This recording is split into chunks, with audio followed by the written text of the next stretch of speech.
Hello everyone, আমি শুভম। আর তোমাদের সঙ্গে একটা জিনিস শেয়ার করা হয়নি যে আমি বাড়ি থেকে কোথাও একটা যাচ্ছি, আর সেটা অনেক দিনের জন্য যাচ্ছি। তাই জন্য আজকে আমার মা প্ল্যান করেছে যে আমার জন্য ঠেকুয়া বানিয়ে দেবে। তোমরা অনেকেই জানো যে বেঙ্গলি না যারা, মানে যারা নন বেঙ্গলি, তাদের কাছে ঠেকুয়া একটা বিরাট বড় ইমোশন।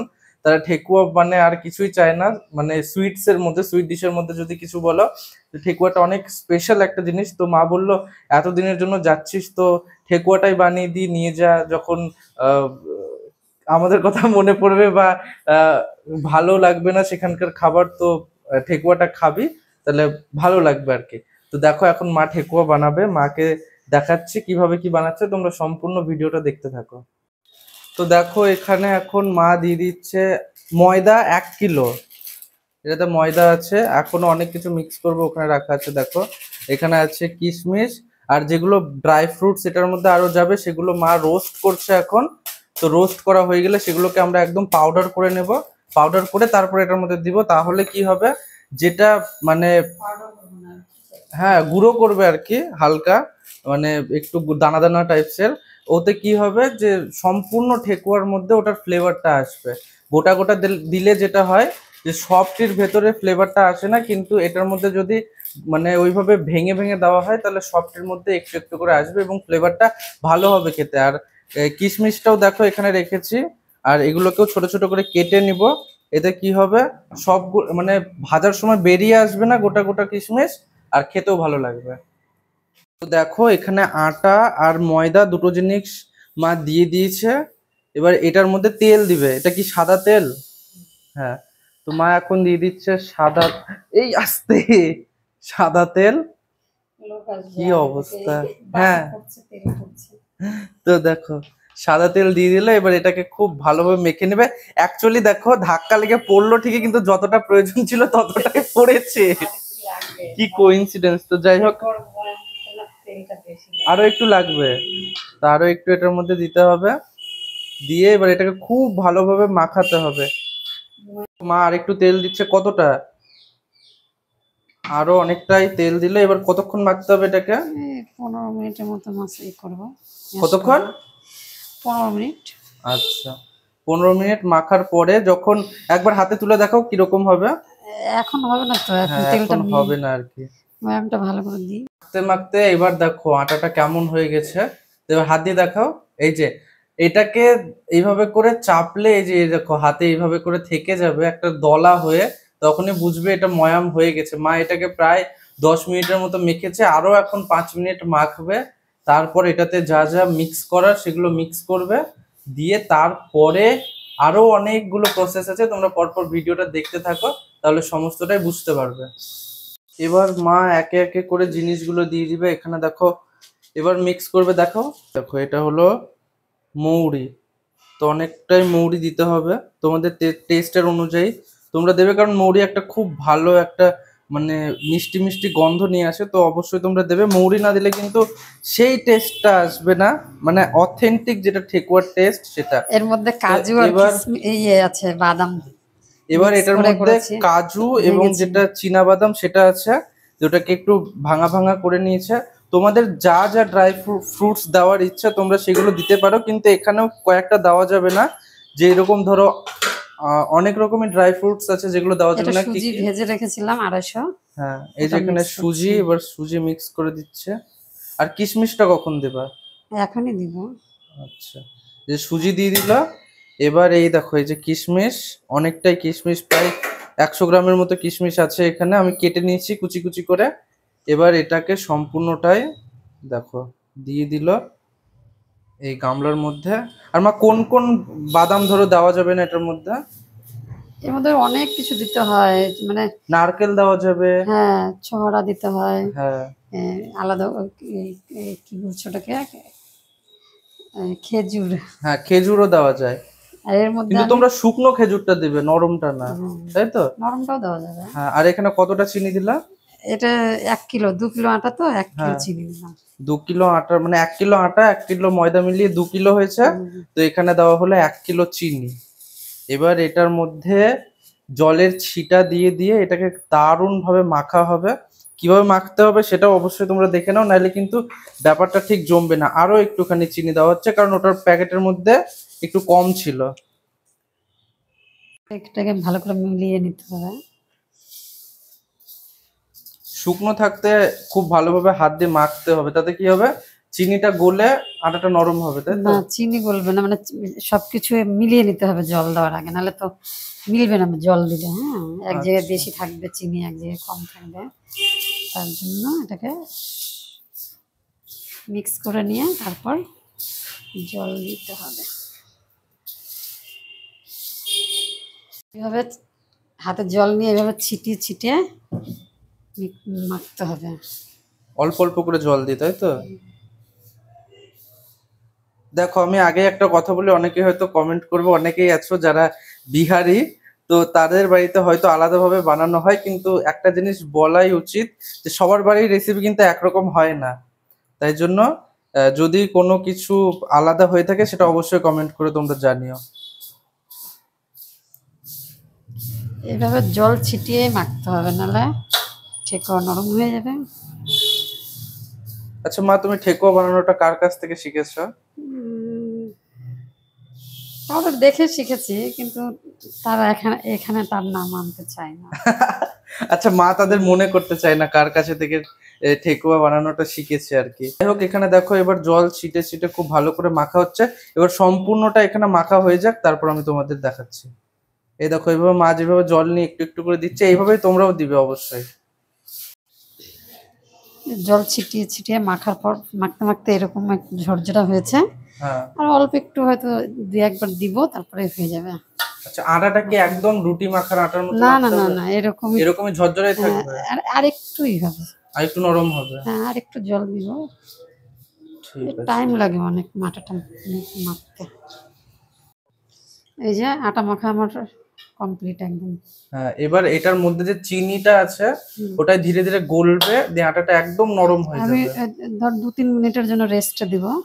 আর জল দিব না, জল দিলে না নরম হয়ে যাবে, খাস্তা হবে না ঠেকুয়া। ঠিক আছে। এইরকমই যারা বানাবে না হ্যাঁ, নতুন, তাদের এইভাবেই মাখতে হবে। ঠিক আছে। এর থেকে বেশি জল দিলে তখন আর খাস্তা হবে না ওটা। কাদা কাদা হয়ে যাবে। এবার এটাকে 2 থেকে 3 মিনিট রেস্টে রাখা হবে ঢেকে, তাহলে চিনিটা গলে যাবে অটোমেটিক। তারপর ঠেকুয়া বানানো হবে।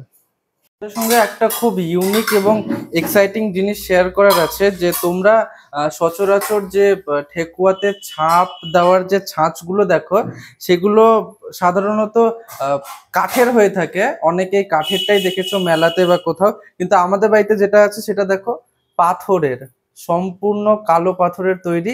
আর এটা যে দেখতে পাচ্ছ এটা হলো মাটির। এই যে সাইডের লাল অংশটা দেখে তোমরা বুঝতেই পারবে যে এটা সম্পূর্ণটাই মাটি দিয়ে তৈরি। তো দেখো এইটার পাথরের আর খুব পাতলা বলে একবার ঠেকুয়াতে ছাপ দিতে গিয়ে ভেঙে 2 টুকরা হয়ে গেছে। তো আমরা তাও এটাকে ইউজ করি কারণ অনেকটাই বেস এখনো আছে এটার উপরে।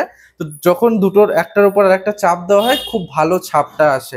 তো এটা দিয়েই আমরা ঠেকুয়া সবসময়ই বানিয়ে থাকি। আমি ছোট থেকেই দেখছি এগুলো দিয়েই বানানো হয়, আর আজকেও এটা দিয়ে বানাবো। তো সম্পূর্ণ ভিডিওটা দেখতে থাকো, কিভাবে ছাপ দিতে হয় সেটাও তোমাদের দেখাবো। রেস্টে রেখেছিলাম 3 মিনিট, হ্যাঁ, এবার খুলছি। 3 মিনিট হয়ে গেছে। এবার হ্যাঁ, দেখো আটার ভিজে ভেতরে গেছে। দেখতে পাচ্ছ দেখো ভিজে ভিজে গেছে মানে অটোমেটিক। চিনিতে রস ছেড়ে দিয়েছে। হ্যাঁ, এবার এই দেখো, এইভাবে করে এই এটা দেখো এবার ছাপা দিলে হয়ে যাবে। খাস্তা ঠেকুয়া তো রেডি। চলো এবার ছাপটা কিভাবে দিতে হয় সেটা দেখাই তোমাদের। এরকম দিলাম। একটু কাছে করে দেখাও। ওই দেখো, ওই প্রথমে একটা ছাঁচের ওপর আটাটাকে দিতে হবে, ওপরে আরো একটা দিয়ে হালকা ভাবে চাপ দিবে, কারণ বেশি পাতলা হয়ে গেলে আবার শক্ত হয়ে যাবে।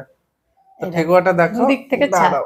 দুদিক এই থেকে দেখো কি দুদিক থেকে সুন্দর। চাপ পড়ে গেল। এই যে এই ছাঁচের যেটা ডিজাইন আছে ওটা একদম প্রপারলি দেখো ওটার উপরে বসে গেছে, কত সুন্দর লাগছে না? দুপাশেই হলো, এই পাশটাকে হ্যাঁ, দেখায়।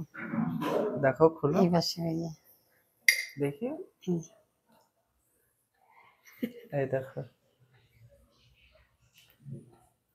দেখো দু সাইডে এই দেখো, এই সাইডেও যেরকম ডিজাইন, এই সাইডেও একদম সেম ডিজাইন হয়েছে।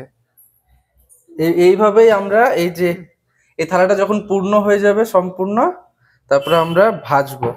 তো দেখো আমরা এতগুলো ঠেকুয়া ছাপ দেওয়া হয়ে গেছে, এবার এগুলোকে ভাজবো, তারপর তোমাদের দেখাবো এক্স্যাক্টলি এতটা মানে 2 কিলো আটাতে আর 1/2 কিলো সুজিতে কতটা হয়েছে, ঠেকুয়া হয়েছে। তো দেখতে থাকো। গ্যাস অন করে এবার কড়াই বসানো হলো।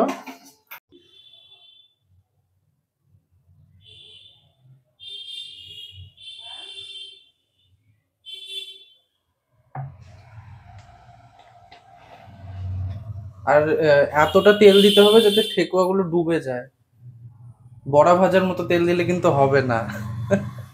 ছাকা তেলে ভাজতে হয় ঠেকুয়া, তাহলে ঠেকুয়াটা খাস্তা হয়। এবার অপেক্ষা করতে হবে তেলটা গরম হওয়ার।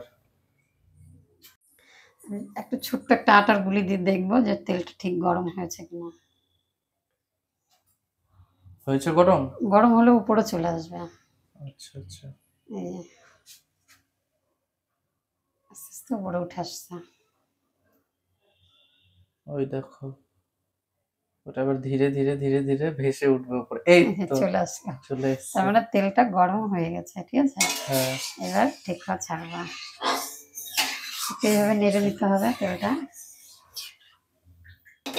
গ্যাসটাকে এবার মা একটু মিডিয়াম করে দিয়েছে। এবার এক এক করে এই যে ঠেকুয়া গুলো দেখো তেলের মধ্যে। সবসময় না এইভাবে সাইড থেকে ছাড়তে হবে, ডাইরেক্ট এইভাবে ছাড়লে তেল ছিটে গায়ে আসতে পারে, তার জন্য এইভাবে সাইড দিয়ে দিতে হবে, তাহলে তেল পড়ার ভয় থাকবে না গায়ে।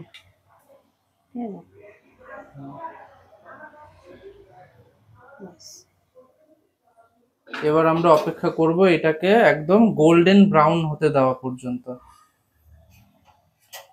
এই যে একটু ব্রাউন ব্রাউন হয়ে গেছে, এখন উল্টে দিব।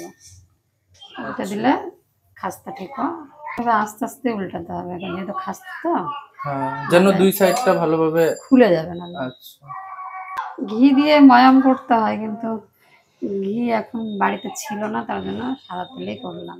আর ঘি না দেওয়ার আরো একটা কারণ হলো আমার মা ঘি খায় না, দুধ জাতীয় কোনো রকম ডেইরি প্রোডাক্ট আমার মা খান না, সেই জন্যই। তাছাড়াও ঘি বাড়িতে নাই, নাহলে তো দিতামই। ঠিক আছে, এখন তুলে নেবো এগুলো। একদম গোল্ডেন ব্রাউন হয়ে গেছে, এবার তুলে ফেলা হবে।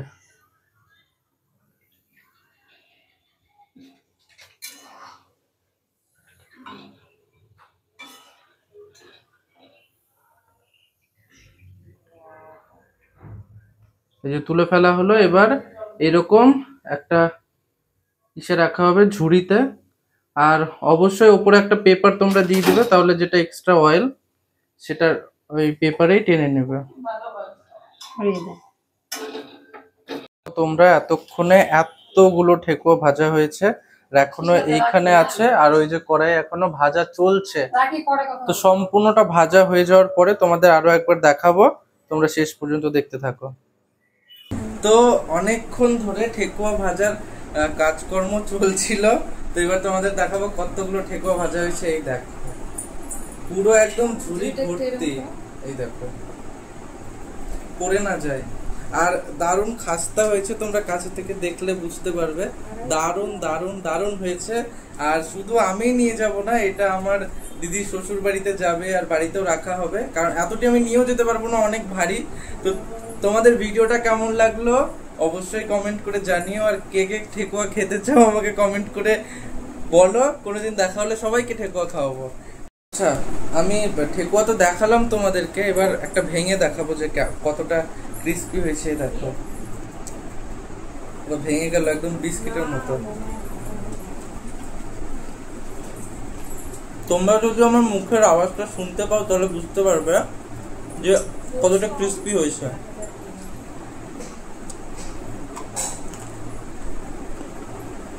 দারুণ হয়েছে। তোমরা কে কে ঠেকুয়া খেতে ভালোবাসো অবশ্যই আমাকে কমেন্ট করে জানিও। কোনোদিন দেখা হলে অবশ্যই খাওয়াবো। আর ইউটিউব থেকে দেখলে অবশ্যই সাবস্ক্রাইব করো, আর ফেসবুক থেকে দেখলে অবশ্যই আমার চ্যানেলটাকে ফলো করে আমার পাশে থেকো। আর আমি কোথায় যাচ্ছি এটা আমি এখন বলবো না, আমার নেক্সট যে ভিডিওটা আসবে সেটা তো আমি অবশ্যই জানাবো। দেখা হবে পরের ভিডিওতে। টাটা।